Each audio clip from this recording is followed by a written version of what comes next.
These are your original typical garter bar sets for the Japanese machines.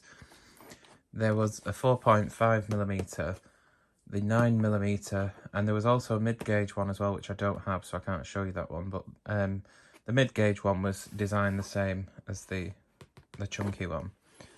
If you have the standard gauge one, you'll have a couple of clips, your instructions.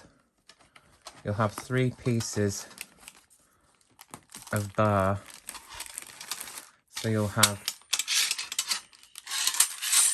a small section like this, and then you'll have 2 longer sections. The 2 longer sections join together to make the full 200 needle bed, and the connector is built in. You also get the needle stoppers, and I'll show you what they do later, and you'll also get these little sponge pieces. You should get 2 long ones and a short one, and these are for when you're doing weaving with the garter bar. And you'll also get a connecting plate as well for joining the 2 needle stoppers together. For this video, I'll be demonstrating the chunky garter bar, but the principle is the same. With the chunky set and the mid-gauge set, you'll of course get your instructions.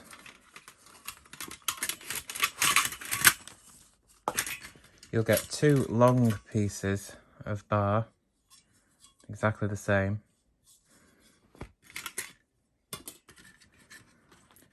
You'll get 2 needle stoppers, and you'll get a connector to join the 2 pieces of garter bar together.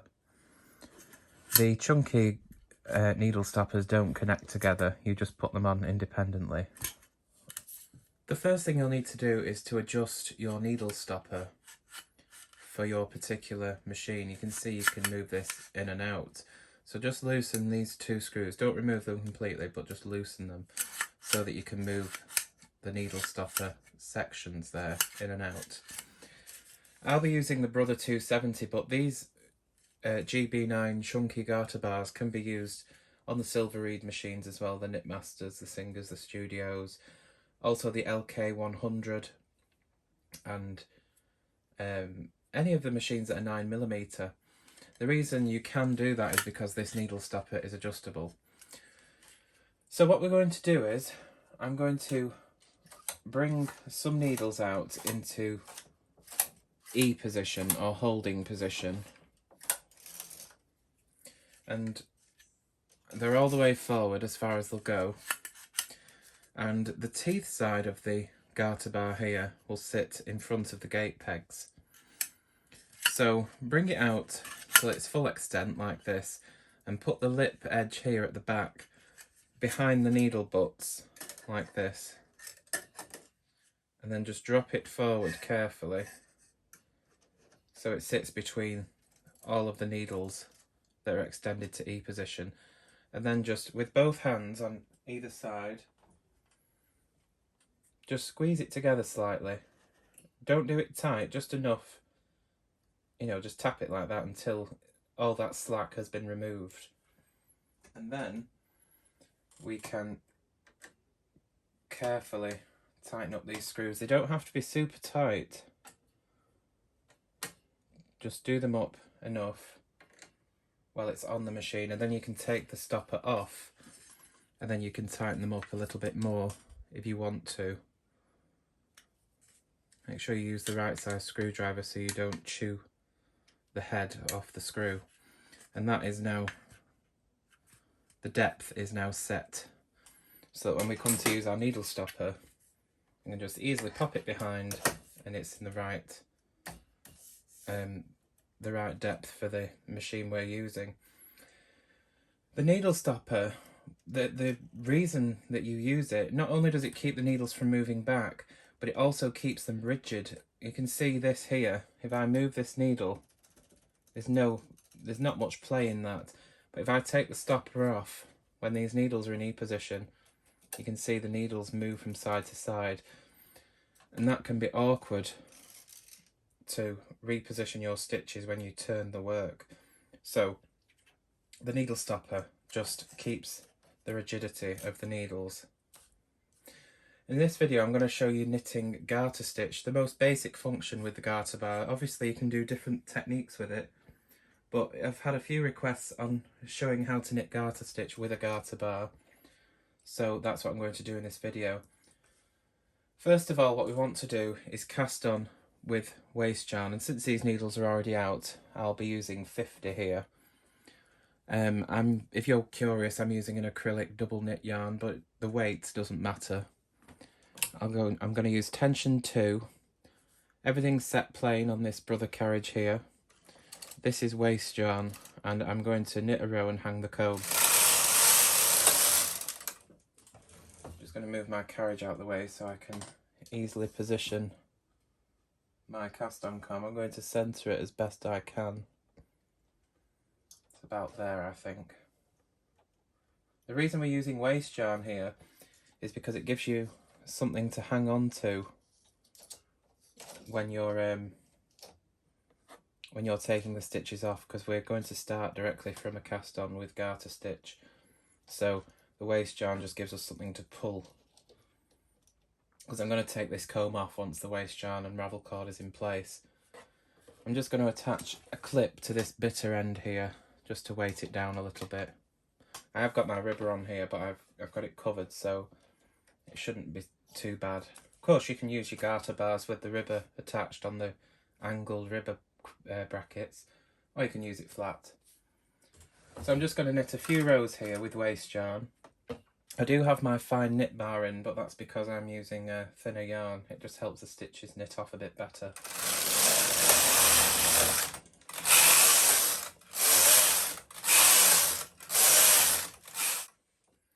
So don't be mean with the waste yarn, knit a few rows so you've got, you know, something to pull with. And I'm just going to remove the waste yarn from the carriage and cut it off. I have these contrasting ravel cords because I find them easier sometimes. So my waste yarn's green and my main yarn is going to be a sort of plum colour. So this yellow ravel cord will work well on this spool like this. I just hang that in the carriage. When the first needle catches, I get my single prong tool, and that ravel cord will feed very freely, and I can just go ahead and remove that from the carriage.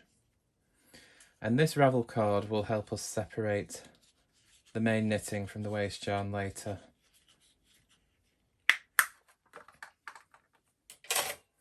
Now what I'm going to do is I'm going to E-wrap these needles. I'm going to bring them out into E position or holding position. I'm going to put a slip knot in the end of the yarn and loop that on the far left hand needle. Just to take out the slack a bit in that slip knot a little bit. And I'm just going to create the letter E by wrapping anti-clockwise around each of the needles. And I like to use my tension mast to take out the slack of the yarn so it's not too tight. You don't want to E-wrap too tightly.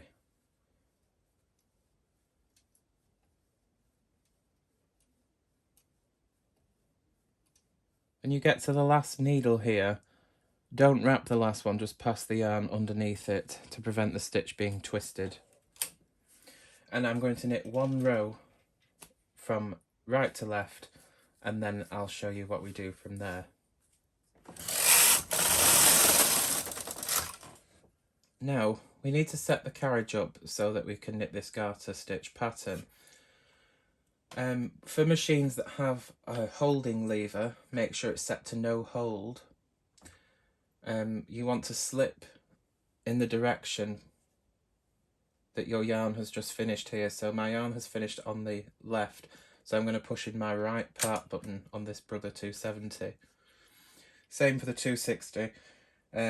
If you have an LK 100 or a silver reed machine, make sure you slip in the relevant direction on your machine. Check your manual if you're not sure.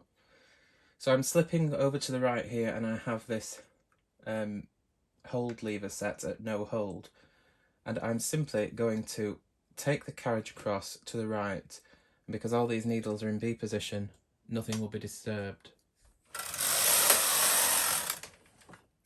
Okay, and you can see here that our yarn has just trailed across because we have the carriage set to slip from left to right. At this point also we can make sure we change the row counter if that's important to you. I've just knitted one row, so I'll set it to 1. But because we'll be doing some free passes with the carriage as well, you'll need to make sure that when you do your free pass, you either adjust the counter back 1 row or you turn the tripper off for that free pass. Otherwise the counter will lie to you and it'll make you think you've knitted more rows than you have. So after our free pass here, I'm going to bring the needles out into E position or holding position. Now I'm just going to take off my clips and I'll remove the cast on comb.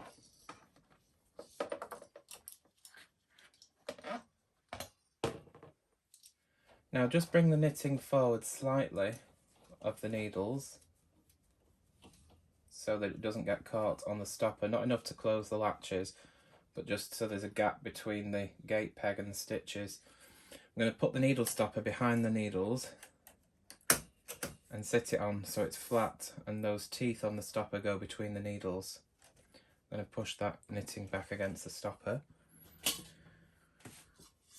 You'll notice on the garter bar there is a debossed and embossed side. We want the debossed side facing up. In other words, the grooves facing up, not the bumps. If you're using the GB9 in this case, the side that has the ridge here and the connector, you see the other side doesn't have that. Now we're going to place, with the groove side up, the hooks of the garter bar into every single hook on the machine. I need to see I move this over here because I've got that a little bit off skew. There we go. Hold the garter bar with one hand so that it's parallel to the floor and pull all the stitches, and on this first row it'll be a bit tighter because of that cast on. I'm just going to snag it off onto the garter bar here. See, this is why I said don't be mean with the waste yarn, because you're going to want something to pull with. There we go. And then just pull it to the base of the garter bar. The preceding rows will be much easier than this, but because I'm using a thin yarn here, double knit, and this is the first row, it's a bit tighter. Okay, so once it's all against the edge of the garter bar, you can see here, push forward slightly to open the latches and lift the bar off, making sure my waste yarn ends don't get caught. I'm going to turn the bar around, so now the waste yarn is facing me and the yarn tail is on the correct side. And these grooves here, you want to line those up, the edge stitches on the garter bar with the end needles on the machine. Hold the bar above the needles so the grooves go into the hooks of the needles and your end stitches match up on each side. Holding it parallel to the floor, pull forward slightly and rotate the bar away from you towards the machine. And then you'll be able to check here if all your stitches have caught on the needle hooks. If they haven't, repeat the process again. If they've all caught, pull the garter bar straight out towards the machine's needle bed, like so, and push the stitches back behind the latches, like that. Remove the stopper and knit the row. I'm going to just make sure that my waste yarn, sometimes it's a bit caught up there. There we go. And there's our first row of garter stitch. We have one row knit, one row purl. And of course in hand knitting, every row is knit, but because the purl side faces us every time on the machine, we have to flip the knitting around in order to create this stitch. Once again, take the carriage across the free pass. If counting rows is important, turn off your counter for this free pass. Make sure to turn it back on at this stage so you don't forget. I'm going to bring the needles out into E position.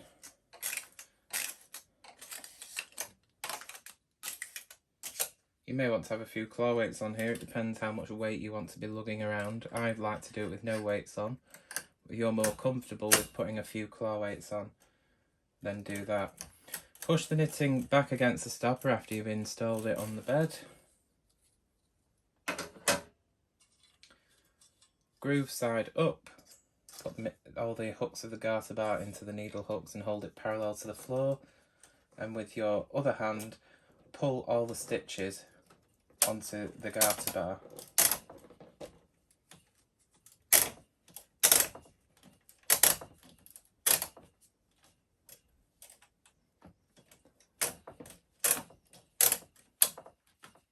Make sure they're all the way back onto the bar, or you'll have difficulty rehanging them when you flip the bar over. So they're all flush. Push the bar forward to open any closed latches and turn the bar around. Line up the edge stitches, putting the garter bar over the top of the needle hooks, and so the grooves fit into the needle hooks. Pull forward, pivot around to the needle bed, make sure they've all caught, and pull the bar out. Once you get a few rows in here, this will be much easier. Push everything back against the stopper and remove the stopper and knit the row. And that is all there is to it. And we just continue on in this way.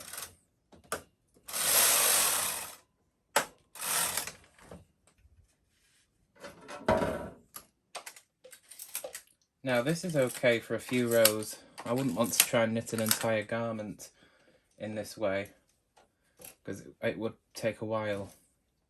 But just for a few rows of garter stitch, it really isn't that much of a concern. It's pretty easy and it goes by relatively quickly.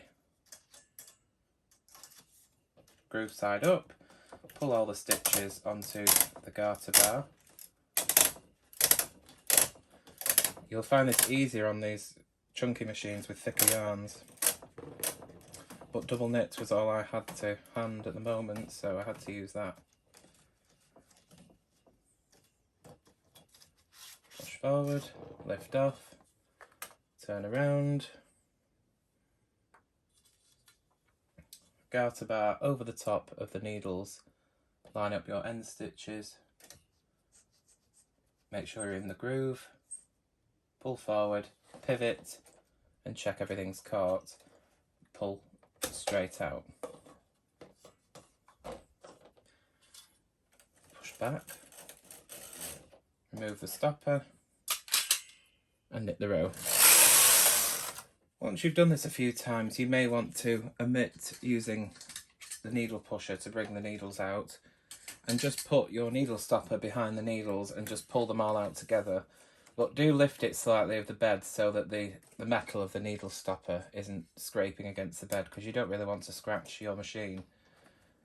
So that enables you to bring them all out together like this, and then you can push them back and carry on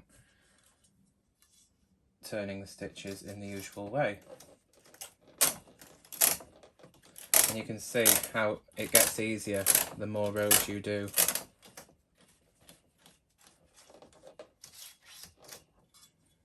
And this is me doing it at regular speed.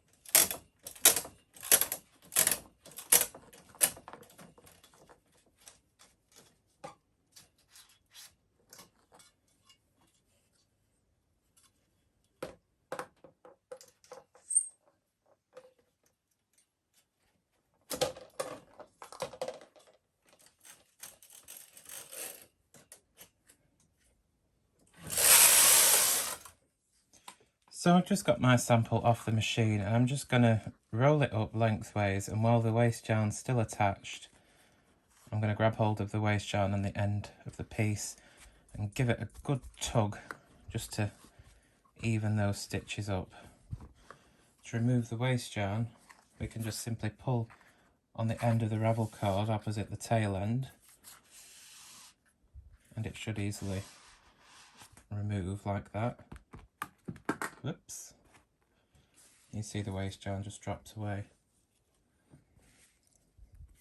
It's a good idea to, if it's a sample anyway, just pat it with your hands just to even the stitches up.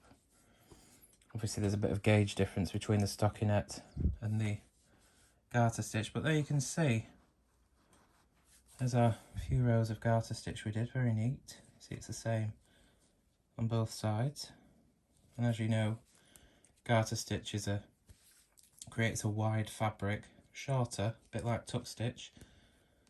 But you know, if you wanted to knit a blanket or something, you could knit, how many have we done here? 2, 4, 6, 8, 10 rows. You could knit 10 rows of garter stitch and then 12 rows of stockinette, another 10 rows of garter, and make, I think they call it Quaker stitch or something similar, but just stripes of garter and stockinette, and that wouldn't be too bad. But yeah, it's really useful, and that's just one of the functions you can do with the garter bar, is garter stitch. But of course you can do multiple decreases and increases, just turn work, for instance, if you just want a ridge across it or something like that. Cables, do all sorts with them, but that's the primarily used function, is garter stitch. You can see our nice E-wrap cast on here that resembles hand knit look. There we go, there's garter stitch with the garter bar on the knitting machine.